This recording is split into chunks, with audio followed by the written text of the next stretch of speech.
World AIDS Day is incredibly important every year because it reminds us that HIV hasn't disappeared, that we still need to combat both the virus and the stigma and social concern that surrounds it. And it also ought to remind us that we need to make sure that all the prevention that is now available can be more readily available, not just here in the UK, but everywhere around the world as well.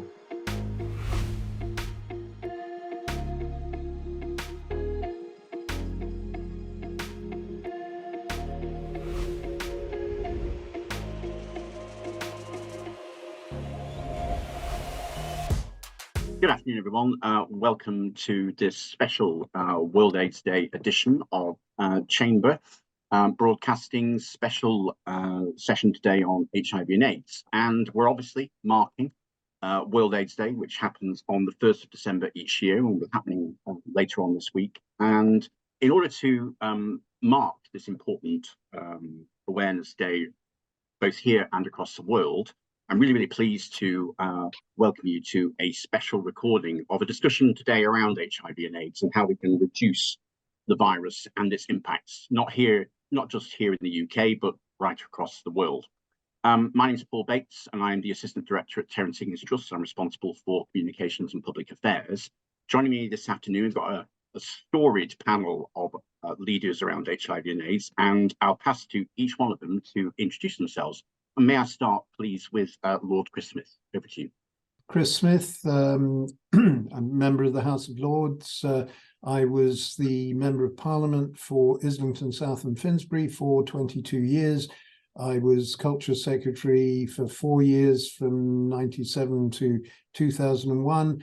And I was the first Member of Parliament to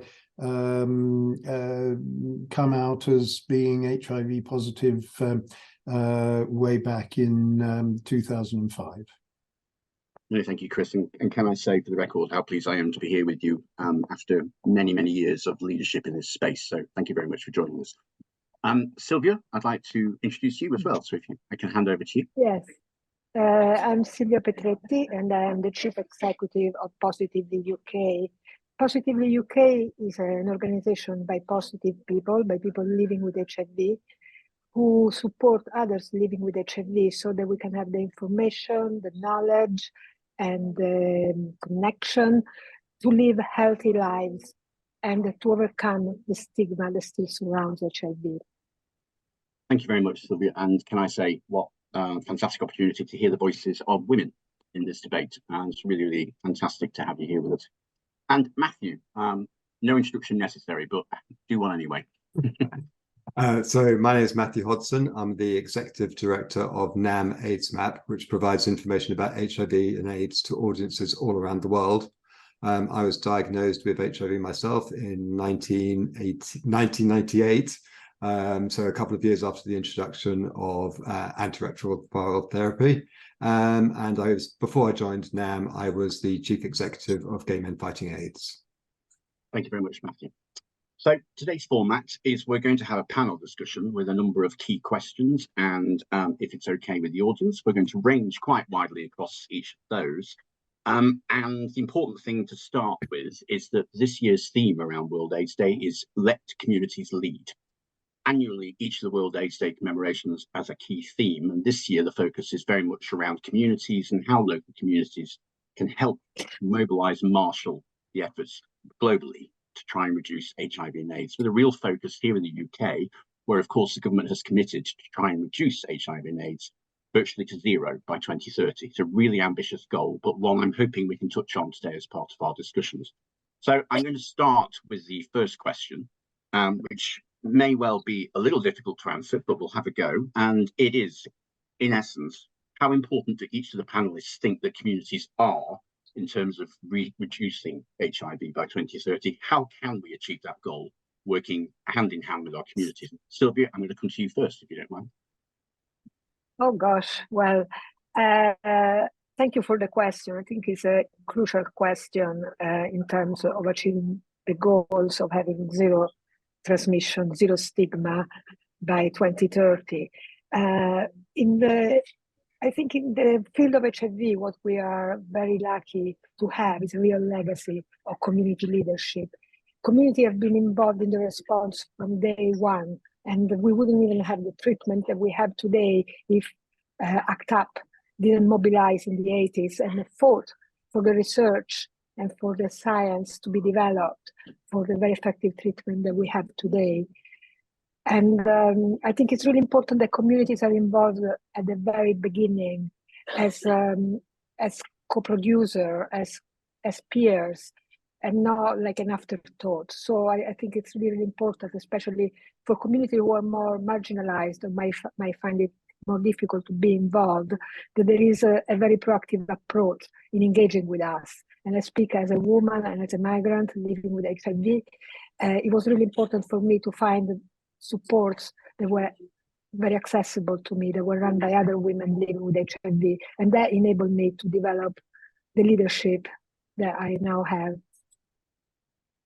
Thank you very much, Silvia. And great leadership it is, and a fantastic organisation, Positively Women are. Thank you very much for that opening gambit. Matthew, over to you.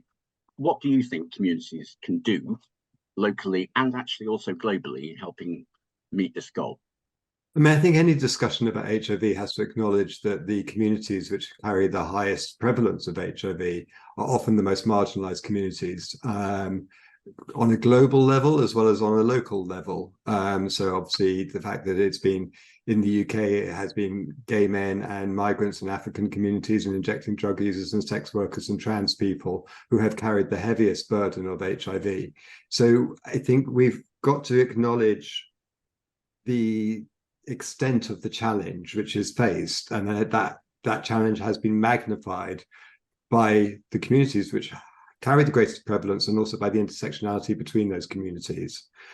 But I think, as Silvia has already pointed out, that actually it has been the community response which has been really at the forefront of driving the progress that we've made, considering the formation of THT itself, which was founded in 1982 by some friends of Terry's in a gay bar in London, and then my own organisation now, aidsmap, along with Positively Women, and in fact the all-party parliamentary group on HIV and AIDS, they all came from 1987.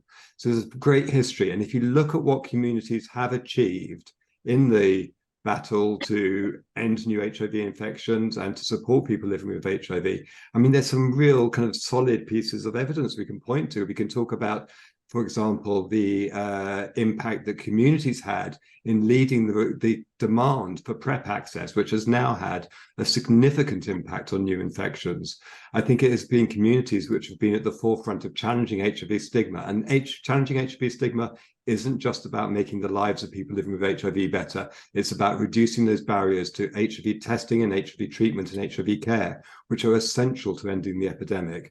So I think the reason why letting communities lead has been the focus for this year's World AIDS Day, is because actually that is where you're going to put your money most effectively. If you put the resource into where the communities are working, where they're going to use the language which the communities with greatest need are going to be able to access it, and where you're reducing those barriers, that's where we get real change. And that's why it's so important. I really welcome the theme for this year. Thank you, Matthew. And you make some really, really important points in terms of the role of local communities, indeed the history of local communities in helping shape the battle against this epidemic. So thank you very much for that. And I'm sure we'll come back to some of those things. Ward Smith, as a former trustee of Terrence Higgins Trust, need no introduction in terms of the work that's going on within the organisation, but also nationally. But I'm interested in your perspectives around the global epidemic and what you think communities can do in terms of leading that battle. I would say very strongly that you can't fight HIV and AIDS without leadership from communities and engagement from communities. The best analogy I can give you is through the period from the mid-80s to the late 90s, when we made a lot of progress in the UK on LGBT rights. That progress came much more than coming from politicians, that progress came from communities. It was from people in their neighborhood, in their workplace, in their family, within their community, gradually coming to realize that a lot of the people that they came into regular contact with happened to be LGBT, and they were wonderful people and perfectly normal. And that changed minds and changed attitudes enormously. So if we want to make sure, both in the UK and around the world, that people have access to the best medical responses to HIV, have access to the best prevention against HIV, and have the possibility of countering stigma against people who have HIV, we need communities on side and taking a lead in order to try and make sure that that happens. And it's quite probably even more true in places like sub-Saharan Africa and East Asia than it is even here in the UK and Europe. Thank you very much, Chris. You touched on the issue of stigma, which I think is really, really important. And indeed, Terrence Higgins Trust recently issued our own work around combating stigma. We launched a significant advertising campaign in Scotland, working with the Scottish government around it. And we know from our own research that stigma is really, really powerful for many, many people. And regardless of whether they're living in places like the United Kingdom or sub-Saharan Africa, as you've touched on, what do you think are the main ways in which collectively we can try and erode some of those issues around stigma, and how can we build up trust among communities around combating the epidemic? And I'm going to come first of all to you, Matthew, if that's okay. What are your perspectives around combating stigma? I mean, I think the point that Chris just made about how we made change in terms of acceptance of LGBTQ plus people, I think that's really important when we consider how we can make change in terms of the levels of stigma that people living with HIV still face. And I think one of the most powerful tools that we have is people living with HIV, people who are willing to be open about their HIV status. There's people, including the three panelists here who because obviously, Chris has been an incredible force for good, as has Silvia, and I hope that I've contributed myself by living very openly with HIV. So I think that is one of the tools we use, because when people know that they have people who live with HIV in their workplace, in their families, and their church places where they worship, then it's much harder to have that fear or to even have that hatred. I would say that when we talk about stigma, we've got to kind of acknowledge what stigma is, and so stigma is it's that collection of negative and unfair beliefs that may be held about us. So stigma isn't necessarily always about the big things. Sometimes it's often about the little things. And I think one of the things which I think it's really important that we concentrate, if we're going to be talking about how do we eradicate stigma, we have to kind of work out, what do we mean by that? What would good look like? And good isn't just the absence of malice. Good isn't just the absence of people shouting at you. Good is actually if we can get to a point where I can say I have HIV and someone not think that that is any more significant than me describing my middle name. Shouldn't be that important, because we are now 27 years into the era of effective treatment. So actually HIV shouldn't be an impediment to a long and healthy life. It's been more than 7 years since we've known that we can't transmit the virus onto sexual partners when we are virally suppressed on HIV treatment. So there's some information needs which need to be addressed, and we need to share the great news that we have. But I think we also need to recognize that actually we need to get down into almost the microaggressions, which is the day-to-day experience of stigma, because I don't feel that as someone living with HIV, I am lesser than other people.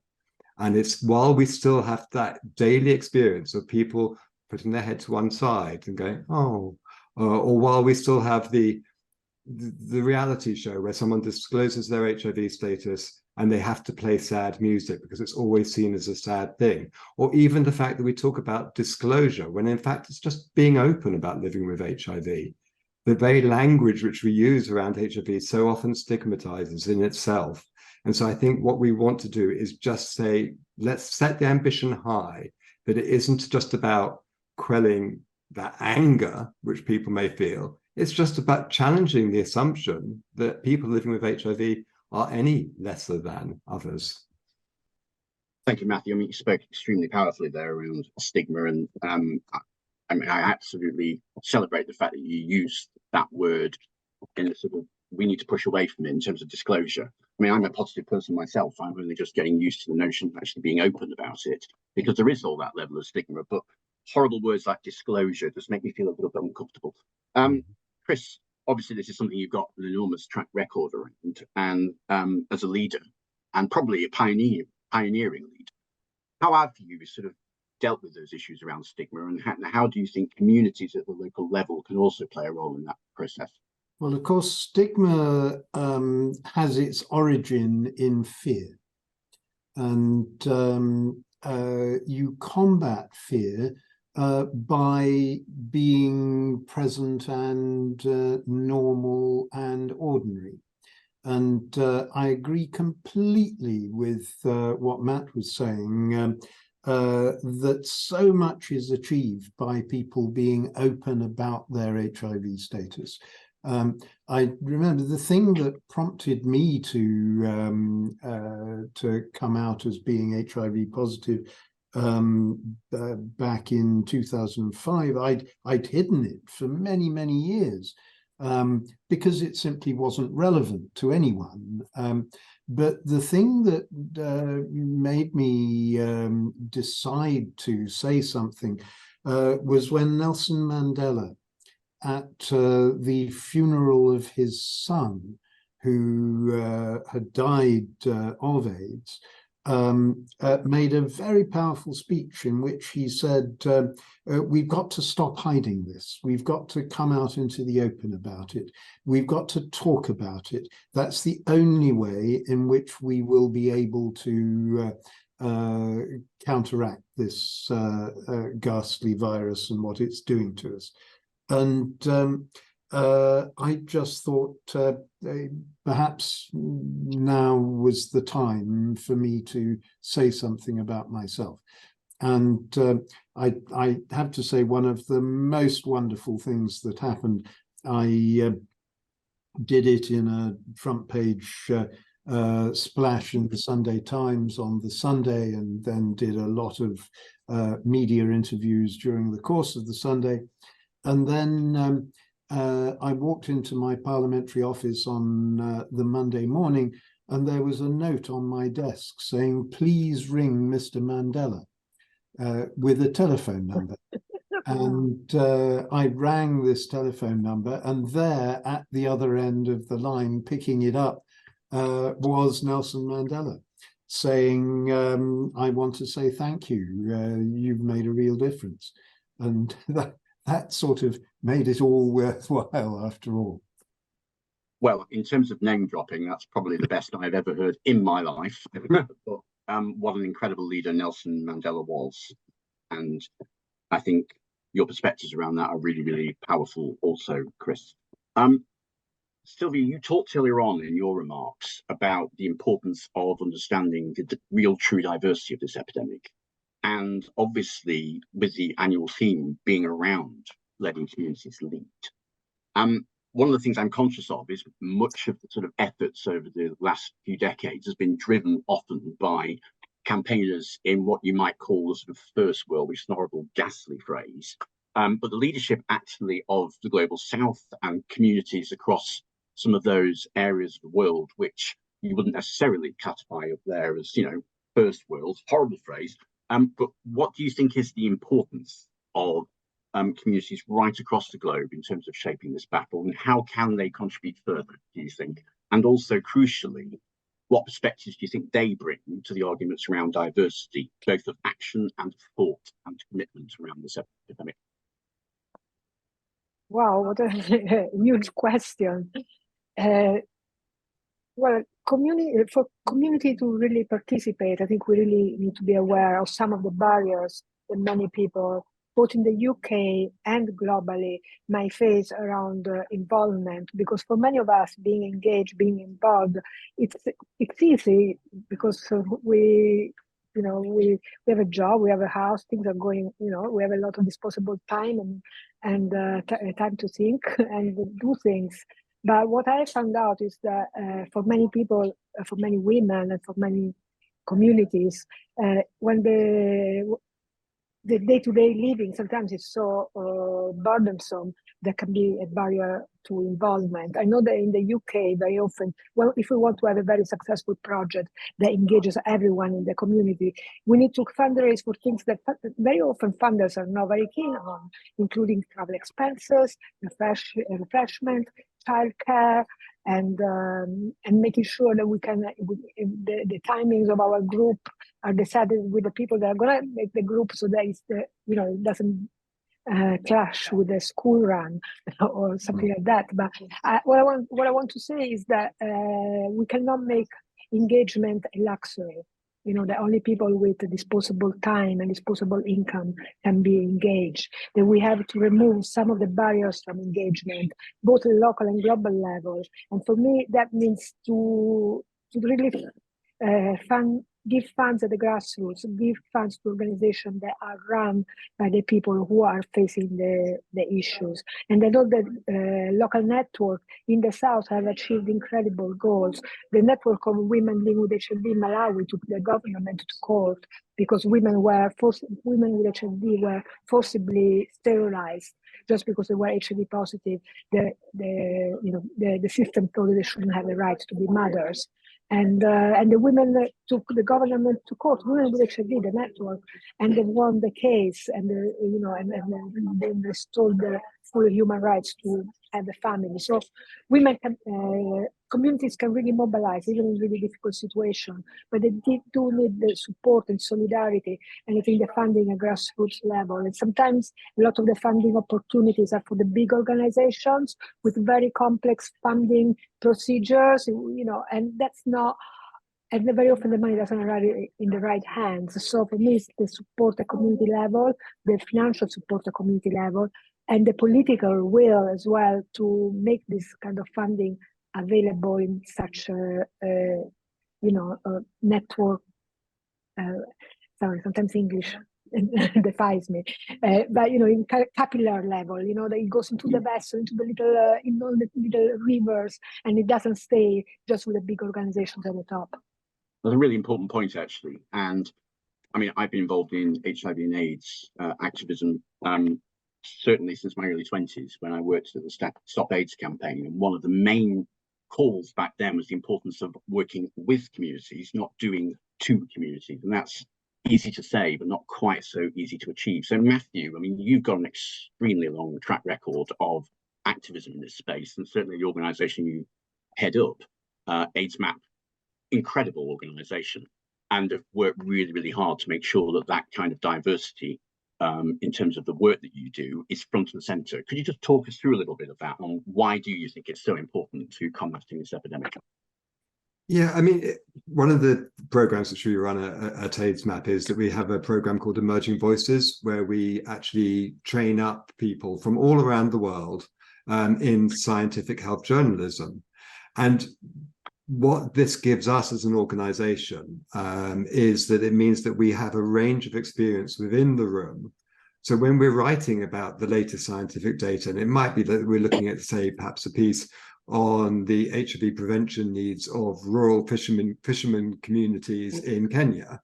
And if you've got someone who says, well, actually, I know those communities and I know what kind of, what their home life is like, and how they organize and how they socialize, and what the financial imperatives are, then that brings a vibrancy to the work and a kind of much more of an understanding. So I mean, for me, this has been hugely beneficial.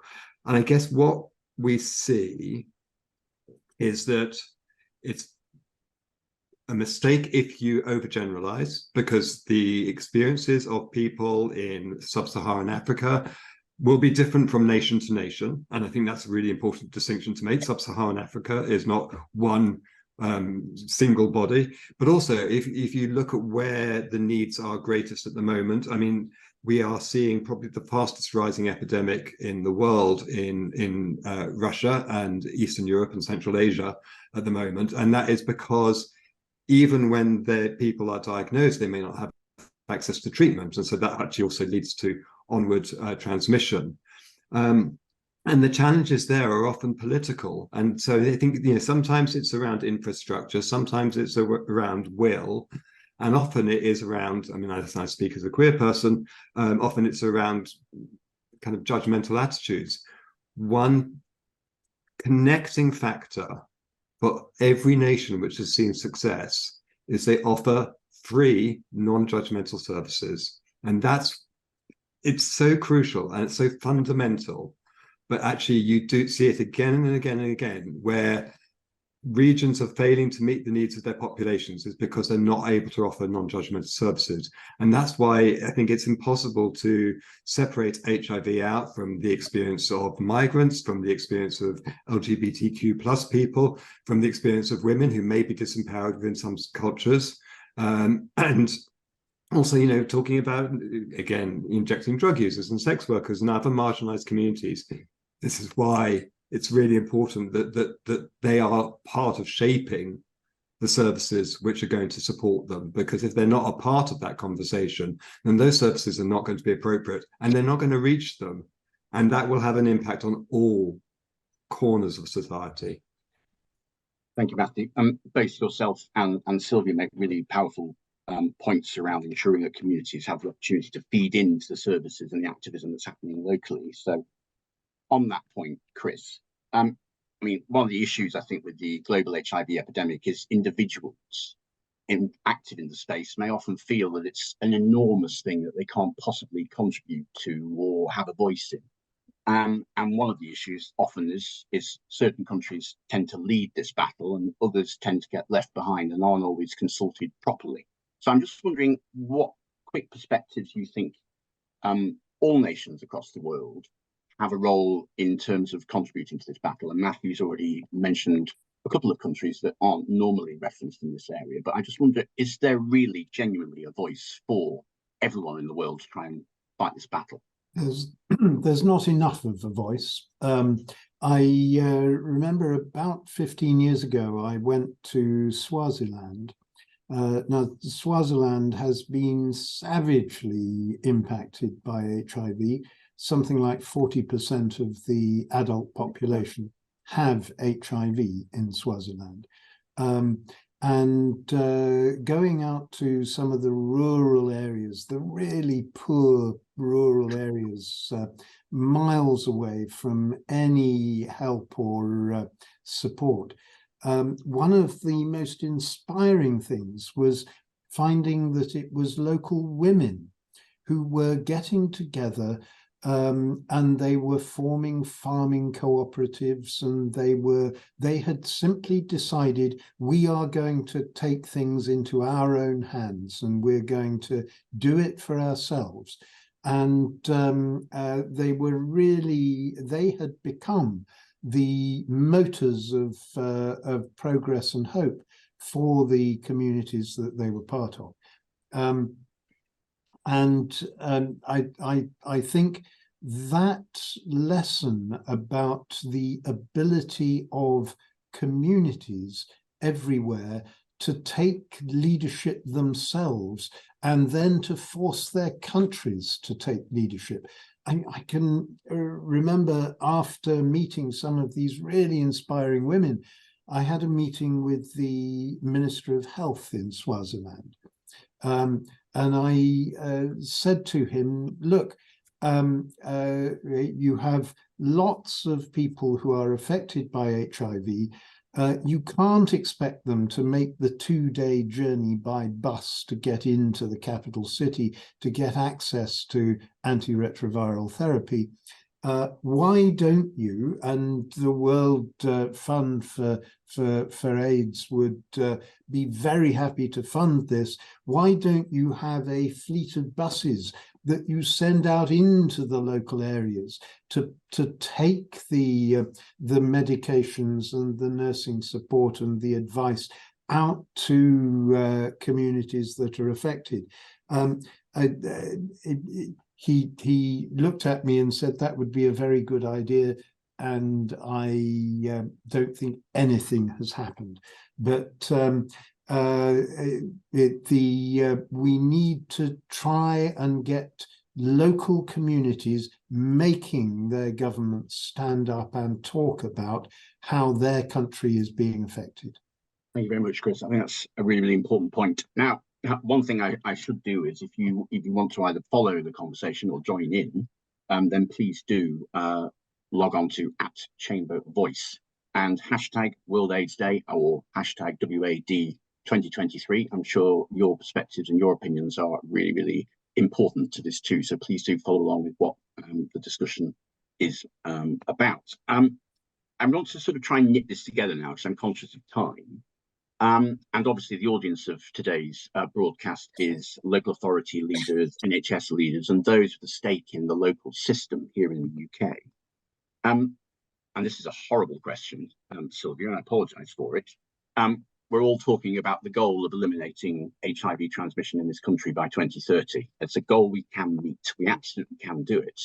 What do you think are the most important elements of achieving that goal, considering the theme of today? And that's the exam question, Silvia. If you can just do that in 3 paragraphs, that'd be marvellous. And then we can all call ourselves happy. But what do you think are the key elements of ensuring this goal is met? Well, I think we must not forget about people living with HIV and the role that we can play as an asset, and that is supporting the quality of life of people living with HIV and keeping us in good health is an important part of preventing onward transmission, because we know even in the UK at the moment there is a number of people who are not engaged in care because of mainly of socio-economic issues, because of poverty, because of poor mental health. And so for me, the support of to people living with HIV is an important aspect of prevention and ensuring that nobody transmits, can acquire HIV, because when people with HIV are supported and in good health, we control the virus and we don't transmit. But if we let go of that aspect, I think it could be easily backfire, and we could see an increase in diagnosis. Another thing I think very strongly about is that we have all the tools to prevent HIV. We have condoms, we have femidons, and since quite a number of years, we have PrEP, a pill that people who are HIV negative can take to avoid acquiring HIV. However, PrEP is still not accessed mainly by women, trans people, and other minoritized community. And for me to take the steps to make PrEP available to anybody who needs it needs to be a priority. And a lot of the barriers to access need to be removed. At the moment, PrEP is only available, for example, in sexual health clinics. And I think if we want everybody to have access, like women, we don't go to sexual health clinics a lot. We tend to go to GPs or maybe to the pharmacy. And we could learn from the Global South as well. In Global South, there is a lot of healthcare that is provided in the community by nurses, by pharmacists, by peers. So I feel that there is a lot of red tape at the moment around PrEP. And maybe that's also because of a bit of stigma and thinking like, oh, we don't want, I don't know, something that everything around HIV is always gets the difficulties or like what is gonna I don't know what it is, but I think the access to PrEP to everybody who needs it needs to be a priority if we want to really achieve zero transmissions. Thank you very much, Silvia. And certainly this is a huge priority for Terrence Higgins Trust. We've done quite a lot of work which does demonstrate actually that for those people who want to access PrEP, we're finding that the kind of conversations and the ability for people to access it at a local level, where people actually go for their sexual health and also to seek advice about making sure that their sexual health remains as good as it can be, the conversations just aren't happening, for whether it's cultural reasons or other barriers. How do you think we break that down, Matthew? considering that here in the UK, I suppose, compared to many other countries, we do have all the components in place. It's just making sure that they fit together. And local leaders obviously have a role in it. What do you think your perspectives on that are? Well, I mean, I think first of all, I would want to sound a note of caution in terms of the 2030 targets. Is at the moment we're not on target to reach them. We've seen, I mean, gay and bisexual men have been doing better than other groups in terms of kind of reducing number of new cases. And obviously we have to recognize that the data maybe kind of follows behind actual incidents. But certainly there's been some modelling recently which was done by University College London, and it just said, well, actually the 2030 targets are now out of reach. So I think we've got to acknowledge the scale of the challenge. We would need to change something quite dramatically, and that's even just to achieve that target just for gay and bisexual men, who are actually better served than other communities. So I think one of the things which we have to talk about is we have to talk about investment. There's no point in talking about, oh, well, we need to increase HIV testing, or we need to increase the number of people who are actually on HIV treatment and supported. If you're going to do that, you're going to have to resource the sexual health services to make sure that they have the capacity to test more people, to offer more people PrEP, support more people in PrEP. PrEP is really vital because PrEP also encourages HIV testing. And of course, if people are tested for HIV, then they can be diagnosed. And if they are living with HIV, they can put on treatment. And that means that will then cut off further infections as a result of undetectable means untransmissible. So that's really vital.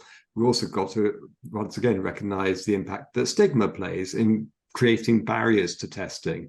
So as I said before, tackling stigma isn't just about being nice to people who live with HIV. It is a crucial element to ending the epidemic. I think Silvia's absolutely right when she talks about how some of the ways we can increase PrEP access.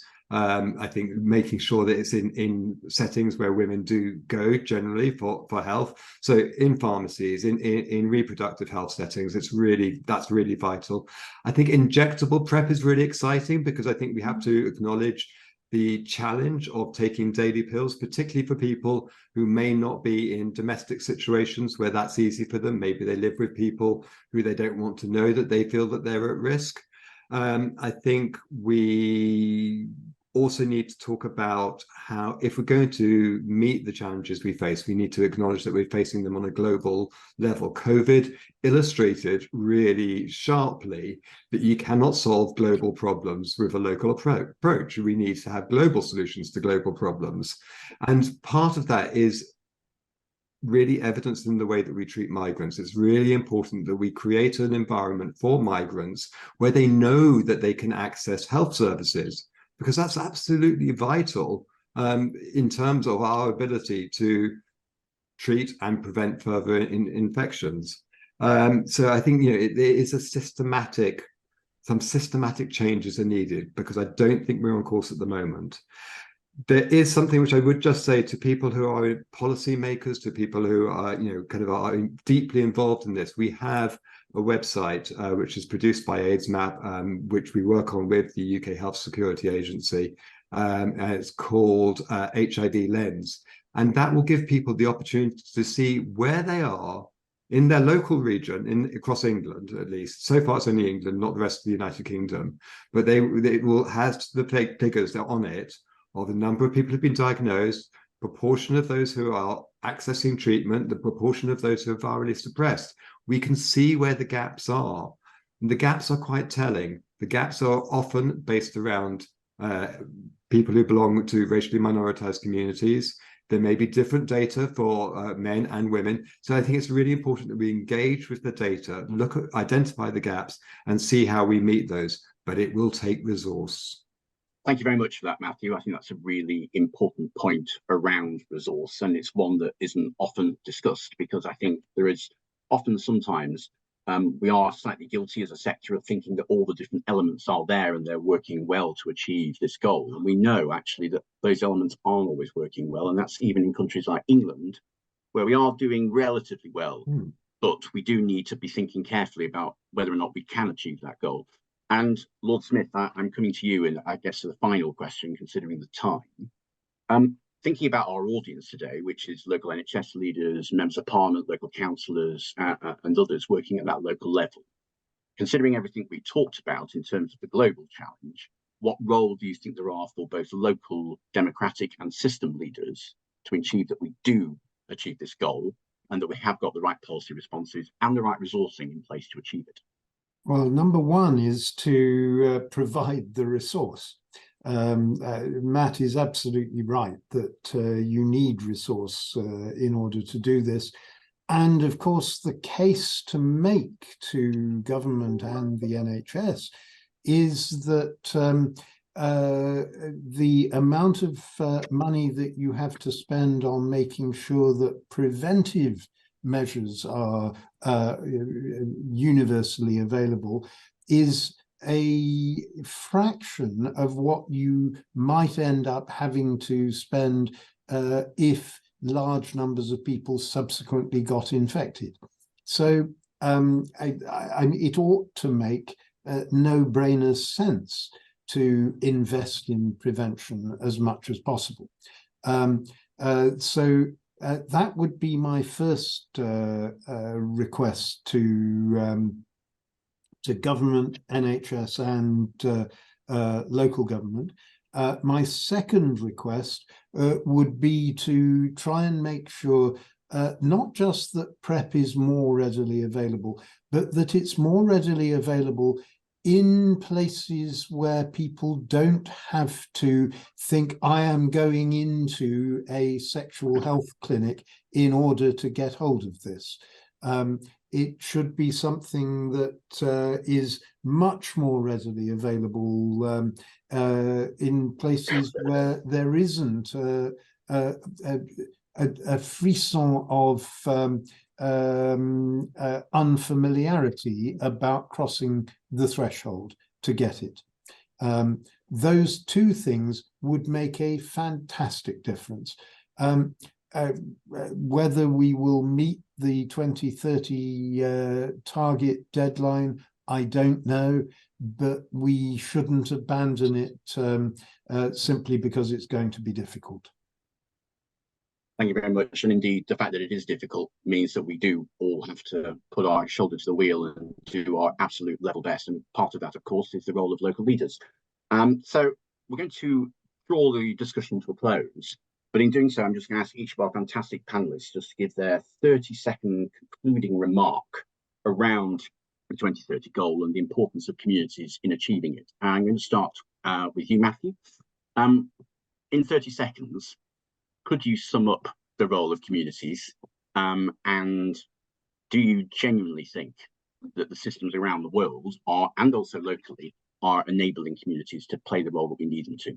I would say that there is still a gap between where we are and where we would want to be. I think we really need to ensure that the voices of people living with HIV are heard, because we have experienced not only firsthand of how stigma actually affects us, but also in many cases, we will actually understand what the lacks are, which may have resulted, for myself, in acquiring HIV. We're well placed, and I think stigma, I know I've talked about this before, but it's so crucial because everything hinges on the ability of people to access testing, the ability of people to access care. And when stigma creates hurdles to that, it means we cannot end the epidemic. It's almost perfectly timed. No pressure, Silvia. Your views on this. I mean, certainly within the perspective of women and other minoritized communities, what do you think it's doable? It is doable, but we can't continue with the same rhetoric and the same actions. We need creative ways and innovative ways of involving women and other communities. And very often I felt that as a woman and as a migrant, we get kind of victimized. We are a problem. We are victim. We are some kind of victims that needs to be saved. And I think we need to really turn that on his head. And people living with women with HIV, minorities, migrants, we are not a problem to be fixed. We are a resource. We have a wealth of knowledge and experience, and we need to be engaged in the right way and from the very beginning. I want to just echo again, Matthew, that we are not going to end the epidemic without addressing stigma. Stigma is the biggest obstacle to testing, care, and support. And the most powerful tool to overcome stigma is to involve people living with HIV. Silvia, very powerful words, and absolutely right. Lord Smith, you've got 30 seconds. Can we achieve the goal, and what can our audience do to help us achieve it? We have to try and achieve the goal, and the goal must be not simply eradicating HIV, but eradicating the stigma as well. For those of us who are living with HIV, we have faced, in a way, two diseases. The physical disease that comes with the virus and its operation on the body, but also the social disease that comes from fear and stigma associated with HIV. We need to combat both. And combating both is the role of communities is absolutely crucial, because communities are where change begins to happen, and it's where pressure develops on those in authority, and it's where the social mood can change fundamentally, that changes the social environment of HIV, and also the way in which people regard it in terms of resource and medication. Thank you very much, Chris, and thank you to each of you, both for taking the time in the final question, but also contributing to what is an incredibly complex but very, very important debate. So my thanks to each of you. And also, can I thank Chamber for hosting today's debate. And I want to encourage you again, at Chamber Voice, please do follow and use hashtags World AIDS Day or hashtag WAD 2023. It'd be fantastic to hear what you've got to say about the debate. We'll leave it there, though. And the important thing I think that we want to get across is that while the goal of achieving an end of HIV transmission is doable by 2030, as Matthew says, it won't be easy. And every single person watching this debate, watching this call, has a real and genuine role to play. And we hope that you play it this World AIDS Day. So thank you very much for your leadership and for watching. And once again, thank you to each of the panel members, and have a great day.